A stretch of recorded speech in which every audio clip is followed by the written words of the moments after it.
Hi guys, welcome back to the channel.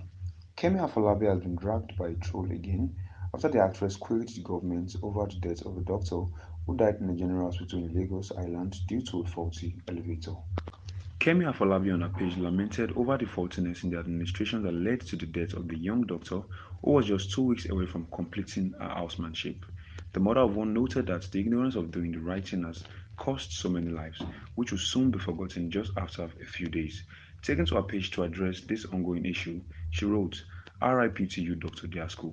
If we talk now, they will say we are using our platform to fight the government instead of supporting and praying for them. I believe we all know the right thing to do, but we choose to ignore until such situation affects or kills somebody. We talk about it for a few days, then everyone moves on like nothing initially happened. Now, who died, life finish and end for? May the Almighty console the friends and families of the deceased. Well, despite the fact that Kemi did not speak directly to the government, netizens condemned her for attacking the government, with claims that the government are not responsible for the incident, neither are they part of the faulty administration. A user said, must you attack the government all the time? Somebody or group of people is assigned to manage government properties, and such persons should be held responsible. I believe you are looking for all opportunities to nail the government. And that is also said, is it about the government or the CMD of that general hospital and technical staffs? Should the government be responsible for all faults? What are our own responsibilities as citizens? Another is also commented saying, when will you citizens start taking responsibilities for your bullshit? Is the government the head of maintenance in that hospital? When you came to John Hopkins for treatment, did you see Dr. Hogan controlling elevators?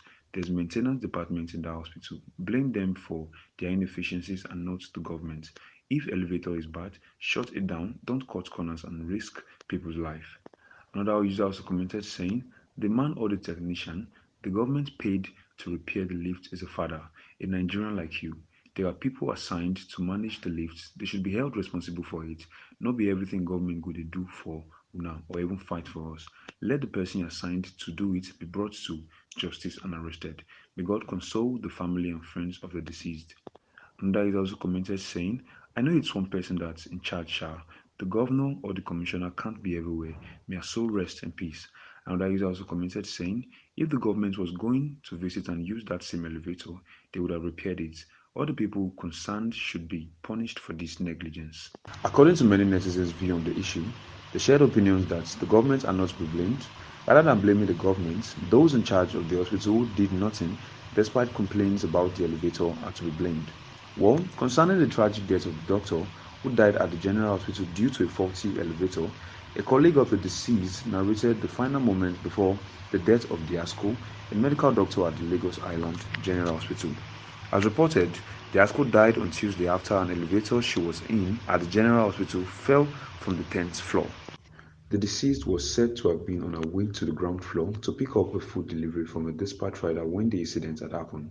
Moyo, who also works at the hospital, said she was standing in front of the elevator and that when she pressed the open button, it didn't enter because she was on the video call. She said it wasn't long after that when she heard a big crash to the ground floor, which made the dispatch rider who brought food for Diasco to run out of the building immediately. Moyo also said someone then raised the alarm that Diasco was in the elevator, adding that they immediately began seeking help to bring her out of the elevator. The doctor narrated that the sight of the deceased in the crashed elevator was so gory, with the deceased wallowing in excruciating pain. Moyi also disclosed that the deceased was nestled between the ground floor and the elevator engine, which hanged precariously over her. From her words, she wrote, they tried to use rod to open it. To be sure it wasn't a joke, they finally opened it and the sight was so gruesome. Muffled sounds of excruciating pain and agony became apparent. Her forehead had a horizontal cut, her mouth had another one and she had raccoon eyes. She was lying in between the base of the elevator and the ground floor with the engine hanging over her head, which meant any miscalculation, any movement, she would be crushed to instant death. She was literally sandwiched in between the hanging engine and below the ground floor with blood on broken glasses and fractured limbs. It is not a sight to describe. The deceased colleague also explained that the engineers who were called to dismantle the elevator arrived 40 minutes after the incident had happened. While narrating further, she wrote, I remember telling her to relax, that help is coming. She said, don't tell me to relax. Tell them to get me out of here. We eventually got her out and she kept saying she thinks she'll die. Emergency care was almost zero inside a hospital for that matter. There was no blood in the hospital. She was eventually wheeled out, but she was already weak and kept saying, I don't want to die. The commenced CPR and the finality of it all happened. According to Dr. Moye, she explained that the elevator has been a source of concern to the doctors for years, but complaints were never attended to. She said, I remember the last time we complained, they said we should manage that in their time they were sleeping in call rooms during their housemanship days, and we are lucky to have water, lifts, and rooms to live in, and yet we aren't grateful. So, following the narration of the deceased colleague, the late Dr. Diasco died due to the negligence of those in charge and inadequate facilities needed to run the hospital. Well, apart from Kemi Afolabi's reaction, there were also other celebrities who had reacted to the sad news of the young doctor's death. Meanwhile, this is not the first time Kemi Afolabi would be dragged by social media users over calling the government. Days back, the actress was similarly dragged online for calling out the government over the current economic situation of the country. On Instagram, Kemi Afolabi had messaged the government about the rising inflation in the country and how it has affected the cost of living at large. The actress also decried the hike in the price of everything, which had made the country move from bad to worse. The actress urged the government to have mercy on the masses. She wrote on her Instagram page saying, the government wants to suffocate us. There's hike in price of everything. The country situation has got from bad to worse. Ejo, Eshanuwa, Ilule. However, Kemi Afolabi's post did not sit well with many fans who dragged her, saying after all, she was also friends with Nollywood celebrities who supported the current sitting government. The actress and her colleagues were blamed for supporting the current government to take over from the past administration. Due to the previous trolling, Kemi had also noted reasons she can't call out or blame the government while addressing the late doctor's case, so she won't be dragged again.